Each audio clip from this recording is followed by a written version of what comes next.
Where are the greatest interventions that you are making for these young people? Because I hear African leaders say, people must study maths and science.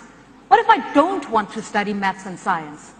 What if I want to be an artist? I can still make a great contribution to the economy. What do you say about lateral thinking? Thank you very much. I am myself in the humanities. And I think I'm in the most interesting of all the disciplines. I'm in literature. But believe me, artists need mathematics. Musicians need physics. It is at the basis of everything. It is just the way we have taught it, as if it's a rarefied subject away from ourselves. Let me use a very practical example of a child whose mother processes palm oil, from the nut to the oil. If this is not science, I don't know what science is.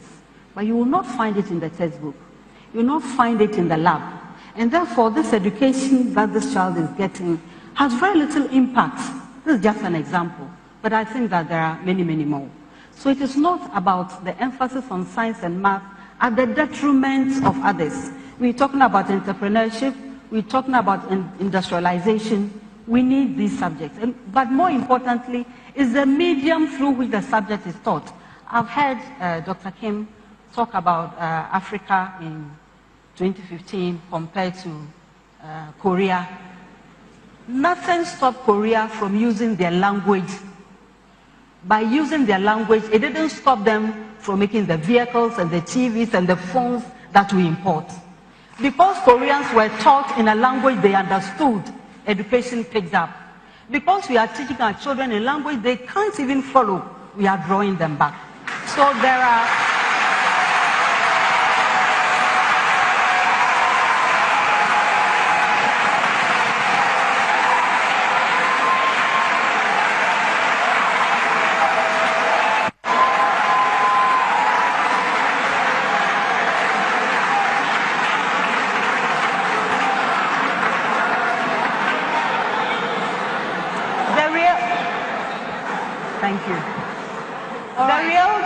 For me, it's not about reviewing the curriculum. It's not about the extension or contraction. It is about relevance. The world has talked about access.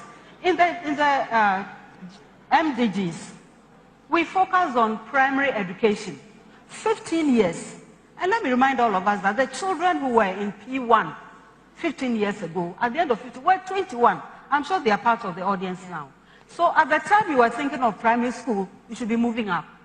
Yeah. You shouldn't say that we need only primary education. I've got the data. If somebody stays in school for 1 year, it translates into $90. That's not what we need. Right. What we need is to ensure that you are teaching children in ways, the Ghanaian children are so bright, and that's what makes me so passionate. Yeah. Here are bright children. And most of them are trapped in the basic schools, in the public schools. Right. We should never get to a level where we accept that the basic schools are failed. Here is a place where 70% of the children attend school in this country. Yeah. We leave them behind, we leave ourselves behind. Because we will live with them. Yeah. They will come into your homes to fix your fridge. And when it doesn't work anymore, don't ask me why.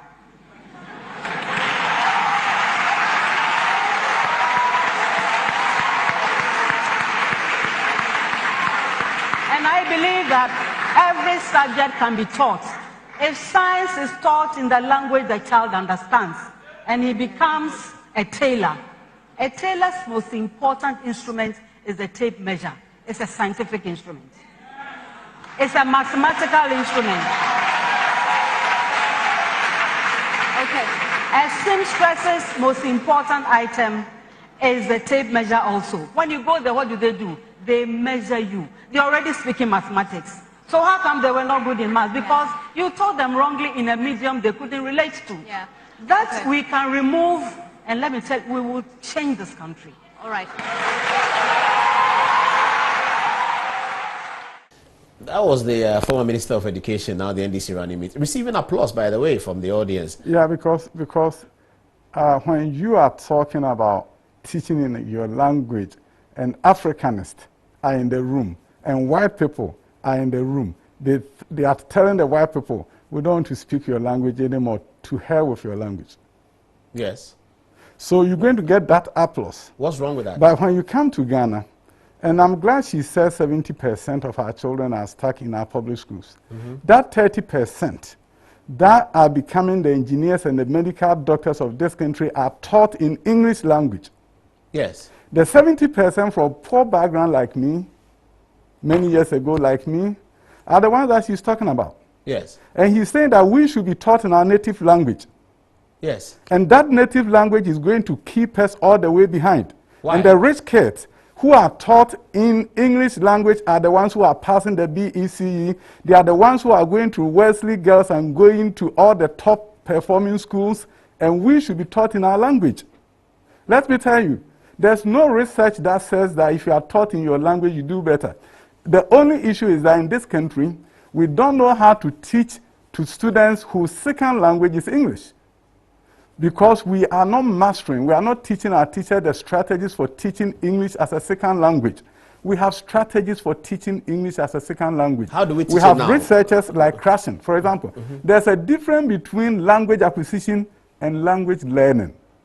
When you want students to acquire English language so that they can be proficient and then they can speak it, the research says you have to create a zero anxiety classroom environment, a place where children will feel so free to chat with you and talk to you. And by the time you realize they've mastered the language, then you move to the second phase, which we call language learning. That is where you worry about the ABCD and the grammar and everything that goes with it. We are not doing a good job because we don't know how.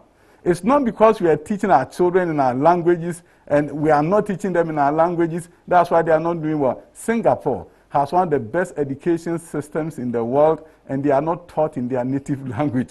They are taught in English language because they are not a monolithic, monolingual society. Come to Accra, and you have 20 languages in a school. And which language is going to be used as the language of instruction? It's not practicable. We better Well, they'll teach. say the language of the location of the school. Okay, so you tell the Hausa guy that your son is going to be taught Ga, right? Because that's the language around here. That kid may not have even mastered the native language of Hausa.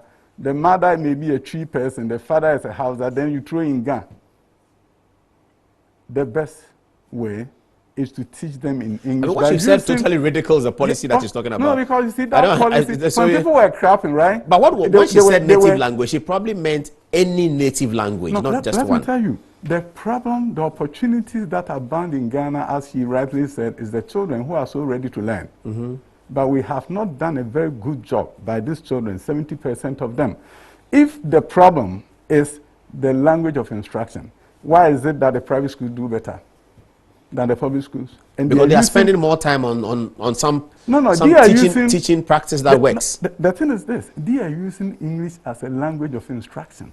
So if you think that is the problem, how is it that the 30% uses English as a language of instruction, and they are the ones who get to go to Wesley Girls and get to go to all the top performing schools? Did she not talk about Japan? No, he's talking about Korea. Yeah. That because Koreans use their language, they could afford to use their language. In Ghana, what language are we going to use? What are you talking about? You mean Korea has a monolingual? Oh, yes. So if you talk to us and talk about, yes, we have to use our native language.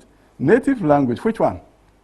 So we have to teach students in various languages. When they get to the university, what happens to them?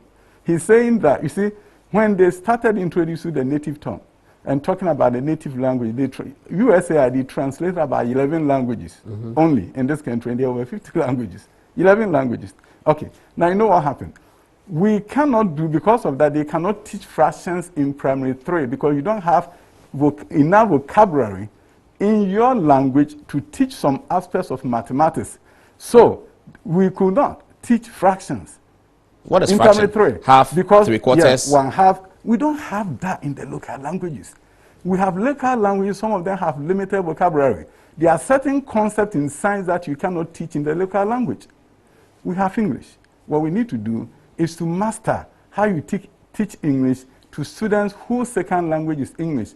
And the research is there. Krashen and other people have come out with a way of teaching it. If you go to America, for example, California, we have Spanish students who I taught, and we call sometimes sheltered instruction strategies, where you have to enunciate the words slowly. You have to really mimic how the word is pronounced. You jump with them even if they are in high school and they have just come from Mexico.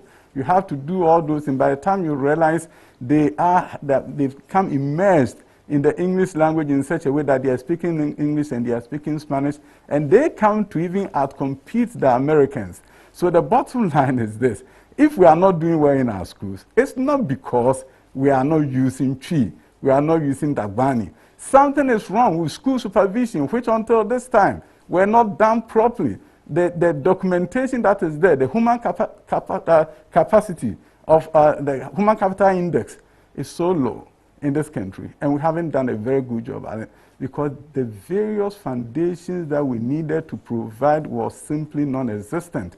And that is why, if you look at Nana Akufo-Addo's vision for education, he believes that education is what can transform the socio-economic fortunes of our people. But if you do not transform the education itself, then it will not be fit for purpose to undertake the socio-economic transformation agenda of the country. Therefore, you have to look at education. And she also said, Prof said something about relevance. Before you get to relevance and access, don't forget quality in the middle there. So you have to look at the access. You have to look at the quality in the middle. Then you go to the relevance of the education system. Now, once you take a look at all these three facets of education, then you are looking at how best you can prepare people who are well educated, who have the requisite skills in order for them to teach. You're talking about the quality. And that is why Nana Akufo-Addo said teachers cannot be trained just for 2 years with 1 year practicum outside, and you put them in the classroom and you tell them to produce the best, the greatest minds that can help transform the fortunes of this country. Now you have 4-year degree, so that by 4 years you have done so much in the classroom and you know how it is to teach in the 21st century and bring about the transformation. There are interesting times ahead of us in terms of education and what we need to be talking about. But I think this is just one aspect of it, that this concept of native tongue, teach the children in their language. Most of us are not teaching our children in our language, and they get to be the best in the country. Some people have gone on to earn PhDs, and they've done fantastically well, and they were taught in English. Go to Kwame Nkrumah University of Science and Technology, ask those who are doing medicine there, and ask them how many of them were taught in their native tongue when they were in class 1 and class 2 and class 3. They went to the international schools of this country. I don't believe in creating two Ghanas. Ghana for the rich and Ghana for the poor should not exist. What is good for those of us whose children are from upper middle class homes, we send our children to school and they teach them with English. The poor deserve so, and we better find a way to teach it to them and let them compete with us so that it will not be said that we left them behind.